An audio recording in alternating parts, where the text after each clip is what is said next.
अब जरा देखिए, पाकिस्तान में मुनीर के डर की चर्चा है। मुनीर ने किसी से भी मिलना जुलना बंद कर दिया है, घर दफ्तर से बाहर नहीं आ रहे हैं मुनीर की किसी से भी कोई पब्लिक मीटिंग नहीं हो रही है। उन्होंने अपने आप को एक तरीके से कैद कर लिया है।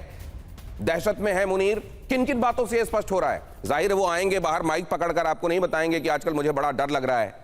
बहुत कम होता है ऐसा कि पार्लियामेंट में कोई बता दे कि एक समय ऐसा था जब हमने बताया कि अभिनंदन वाला मसला हो गया है तो टांगे कांप रही थी, पसीने आ रहे थे, लग रहा था भारत क्या कर देगा। लेकिन आपको समझना पड़ता है यहां क्या क्या चीजें ऐसी हैं जो इंडिकेट कर रही हैं पाकिस्तानी पुलिस को अपने कंट्रोल में लेने जा रहे हैं मुनीर। कि आर्मी को तो लिया हुआ है, पुलिस को भी कंट्रोल में ले लूं। मतलब अगर ये जो सिविलियन पुलिस होती, मतलब जिसके हाथों में ये है कि वो घर को संभाले, उसको भी अगर आप अपने कंट्रोल में ले रहे हैं तो आपका अब ये इरादा है कि आप कुछ भी ऐसा नहीं रहने देंगे जो हुक्मरानों के, चुने हुए हुक्मरानों के हाथ में हो, सब कुछ अपने हाथ में ले लेंगे। आर्मी हेडक्वार्टर में कुछ अधिकारी मुनीर के विरोध में हैं, ये बात भी वो समझते हैं। और इसीलिए जीएचक्यू में जब उन्होंने अपनी बेटी के शादी का आयोजन किया तो किसी को फोटो तक नहीं लेने दिया। अब आप सोचिए कि किस तरीके से इनसिक्योर है मुनीर। अब किसी से मिलते नहीं हैं, खुद को उन्होंने ककून कर लिया है, एक बलून सा बना लिया है जिसके भीतर वो रहते हैं, बाहर नहीं आते हैं। मुनीर ने सेना के कार्यक्रमों से भी दूरी बना ली है, वहां भी अब नहीं दिखाई देते हैं। और जैसा मैंने आपको बताया, बेटी की शादी में बहुत कम लोगों को बुलाया गया था और गुपचुप तरीके से यह शादी अंजाम दी गई थी। और इसमें यह सख्त मनाही थी कि कोई भी पिक्चर क्लिक ना करे।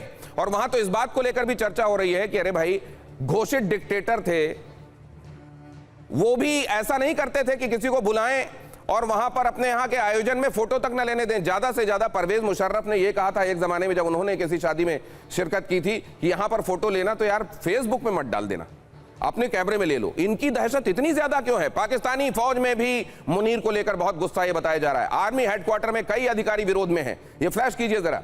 मुनीर से पाकिस्तान में असंतोष लगातार बढ़ता जा रहा है। आप ये बताइए कि जहां पर यह माना जाता है कि मौलाना जो कहें उनकी बात को भांपते हुए वहां की सरकार काम करती है, तो इस समय वहां के मौलाना कह रहे हैं जिस तरीके से अपने आप को लगातार ताकतवर बनाते जा रहे हैं, ये तो हमारे इस्लाम के हिसाब से भी ठीक नहीं है। इरशाद भाई, ये मैं नहीं बोल रहा हूं, पाकिस्तान का एक नागरिक बोल रहा है। और कम से कम उनकी बात को नोटिस करते हुए और इस बात का जवाब दीजिए कि मुनीर ने हालात ऐसे क्यों कर दिए हैं, वहां के अपने लोग उनको गालियां देने में लगे हुए हैं। दनीश, अगर मुझे बोलने देंगे तो मैं बोलूंगा, अदरवाइज अगर शोर करेंगे तो फिर मैं जवाब नहीं। मैंने सवाल पूछा, शोर कहाँ किया है? मैं चुभने वाला सवाल आपको शोर लगने लगता है। जब मैं बोलने लगूंगा जब शोर करेंगे। आप तो जरा सुनिए, ये जो टिकटॉकर किस्म का भगोड़ा आप दिखा रहे हैं, इसको सजाए मौत हुई है 2 दफा, पाकिस्तान से भागा हुआ है। इसे कहें ये जिस तरह भी ये टिकटॉकर भगौड़े हैं, जितने भी ये पीटीआई से ताल्लुक रखते हैं, जो भागे हुए हैं पाकिस्तान से, पाकिस्तान के इदारों आपका रहनुमा नवाज शरीफ भी तो भगोड़ा है। कल की डेट में अगर इनको भी एक्साइल में जाना पड़ा, अगर मुनीर को एक्साइल में जाना पड़ा जान बचाने के लिए, तो भगोड़े हो जाएंगे वो। डालना शुरू कर दें। नहीं, पर ये बड़ा जायज सवाल पूछा गया अभी। नवाज शरीफ भी लंदन गए हुए थे ना, बहुत दिनों तक यहाँ नहीं थे, क्या वो भी भगोड़े थे? जो आपकी बात ना बोले वो भगोड़ा, टिकटॉकर और 2 कौड़ी का हो जाता है। आप टिकटॉकर जो बकवास करेगा मेरे पाकिस्तान के खिलाफ, वो मेरे लिए लानत से ज्यादा कुछ नहीं होगा। वो नवाज शरीफ को भी तो बाहर जाना पड़ा था देश छोड़ के। इसका जवाब दीजिए आप, पीएमएलएन के नेता हैं आप, इसका जवाब दीजिए। वो भगोड़े थे? वो इलाज, मेरे कायदे मोहतरम इलाज के लिए गए थे, फौरन वापस आए। उन्होंने फेस किया अपने मुकदमात को, वो बरी हुए अदालतों से, उन्होंने वायलेंस नहीं किया, आर्मी को गालियां नहीं दी, पाकिस्तान के कोई बात नहीं। आरजू जी हंस रही हैं। आरजू जी के पास में असल में आरजू जी इसलिए हंस रही हैं क्योंकि उनको हकीकत पता है। और ये इरशाद साहब का ये है कि उनको किसी भी किस्म की आलोचना बर्दाश्त नहीं है मुनीर की। असल में वो शहबाज के लिए नहीं कह रहे हैं और ना वहां पर पीएमएलएन के रिप्रेजेंटेटिव हैं। वो एक्चुअली जब यहाँ आते हैं तो वो मुनीर के रिप्रेजेंटेटिव बनकर आते हैं। लेकिन जरा मैं जरा ये आरजू काजमी जी, ये क्या है?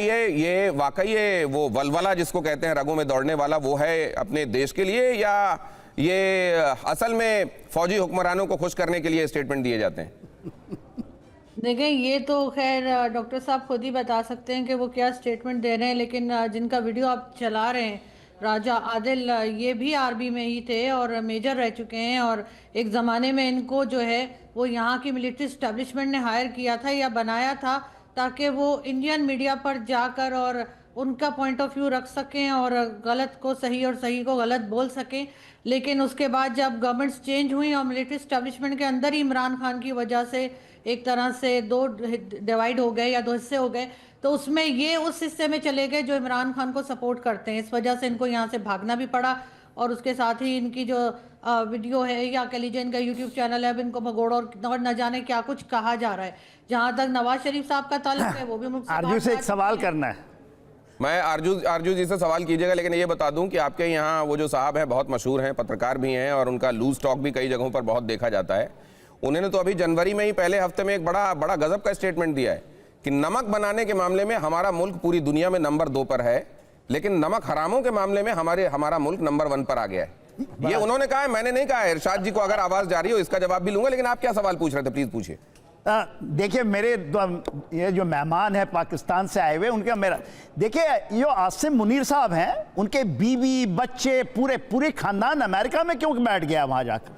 आप कह रहे हैं ना भगोड़े, आपके सिबा सलार साहब है ना, तो भाई वो कैसे भाग गए?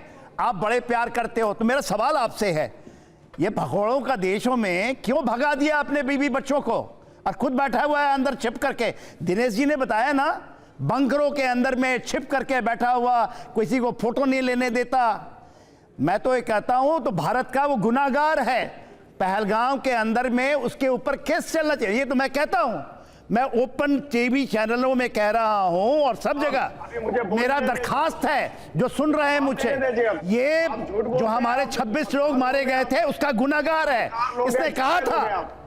किसने कहा था ना, उसके बाद पहलगाम हुआ है। आपके मोदी ने मरवाया। अरे मेरे भाई इसके ऊपर में केस चलनी चाहिए पहलगाम के और हम सीधा उठा ले आएंगे, मैं उठा ले आऊंगा इसको और हमारे यहाँ केस चल के वही होना है, क्योंकि यदि जंगल राज है तो जंगल राज रहे।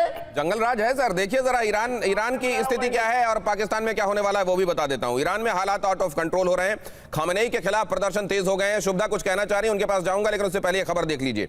ईरान में तख्ता पलट की आशंका है। ईरान में प्रदर्शनों को हवा दे रहा है अमेरिका। कहा यह जा रहा है इन प्रदर्शनों को भड़काने के पीछे भी अमेरिका है, ताकि अमेरिका एक वक्त पर यह कह सके कि अब खामेनेई की बूते की बात नहीं है, खामेनेई ताकत का इस्तेमाल ईरान के लोगों पर कर रहे हैं और यह हम होने नहीं देंगे। और ईरान में फिर डेमोक्रेसी के बहाली के नाम पर, आप जानते हैं, डेमोक्रेसी की बहाली के नाम पर कम्युनिज्म के विरोध में या ड्रग का हवाला देकर, यही सब करके अमेरिका किसी न किसी मुल्क को अटैक करता है। अब खामेनेई को इन्हीं सब चीजों में घेरा जा रहा है और आने वाले दिनों में आप ये देख सकते हैं खामेनेई भी इस बात को भांप रहे हैं और इसीलिए वो अपने 20 साथियों के साथ रशिया जाने की फिराक में हैं। ईरान के 88 शहरों में जबरदस्त प्रदर्शन। अगली खबर देखिए, 250 से ज्यादा जगहों पर खामेनेई के खिलाफ प्रदर्शन हुए। ईरान में हिंसक हुआ विरोध प्रदर्शन, अब तक 35 लोगों की मौत हो गई है, सैकड़ों लोग घायल हैं, 1200 लोगों को हिरासत में लिया गया है। ईरान में थम नहीं रहा है प्रदर्शनों का दौर। राजधानी तेहरान में हुई हिंसक झड़प। इस तरह का केओस, इस तरह की अफरा तफरी मची हुई है ईरान में। तेहरान के बाजार में गोलीबारी हुई है, प्रदर्शनकारियों पर सुरक्षा बलों की फायरिंग से भड़का लोगों का गुस्सा। इस तरह की फायरिंग के बाद लोग और भड़क गए हैं। ईरान में विद्रोह के बीच कई विस्फोटों के होने का दावा भी किया जा रहा है। तेहरान के दौलताबाद गैस स्टेशन में विस्फोट के बाद दौलताबाद गैस स्टेशन में लगी आग। गैस स्टेशन पर धमाके के वक्त कई गाड़ियां मौजूद थीं। ईरान में तख्ता पलट तय हो गया है क्या? ये क्यों कहा जा रहा है? ये तस्वीरें आपके सामने हैं, जरा कुछ एक पॉइंटर्स और देख लीजिए। खामेनेई के खिलाफ लगातार लोगों का गुस्सा अब बढ़ता जा रहा है, बजाय कम होने के ये हर गुजरते दिन के साथ और बढ़ता जा रहा है। 27 प्रांतों के 250 जगहों पर ये प्रदर्शन देखा जा रहा है, जो कि हिंसक होता जा रहा है। जेन जी जो है वो खामेनेई के इस्तीफे की मांग अब करने लगा है। प्रदर्शनों के दौरान अब तक 35 लोगों की मौत हो गई है। Human rights activist news agency ये रिपोर्ट कर रहे हैं और ये बताता है कि ये शुभदा जी, क्या ईरान में जल्दी ही अमेरिकन इंटरवेंशन आप देखती हैं? देखिए, पहली चीज तो दिनेश जी मुझे बोलना है हमारे पाकिस्तानी को पैनलिस्ट से कि अगर नेटो को हटा दें तो नवाज शरीफ 1991 में क्यों कन्फेस किया था कि पाकिस्तानी मिलिट्री और आईएसआई हीरोइन का और ओपीएम का सेल से मुजाहिदीन और बाकी जम्मू एंड कश्मीर में टेरर फैलाती है? ये उन्होंने, नवाज शरीफ ने क्यों किया था? शहबाज शरीफ का नाम पैनामा पेपर्स में है करप्शन में, ये भी आप जानते हैं। शहबाज शरीफ अभी कजाकिस्तान लैंड किए थे क्योंकि आसिम मुनीर से उनको नहीं पटती है, और इम्यूनिटी तो आपके हाफिज कुरान आसिम मुनीर को इतनी है, वो सीडीएफ है, प्रेसिडेंट को इम्यूनिटी है, सीडीएफ को इम्यूनिटी है, हर गवर्नर को इम्यूनिटी है, लेकिन प्राइम मिनिस्टर को नहीं है, चीफ मिनिस्टर को नहीं है। कमाल की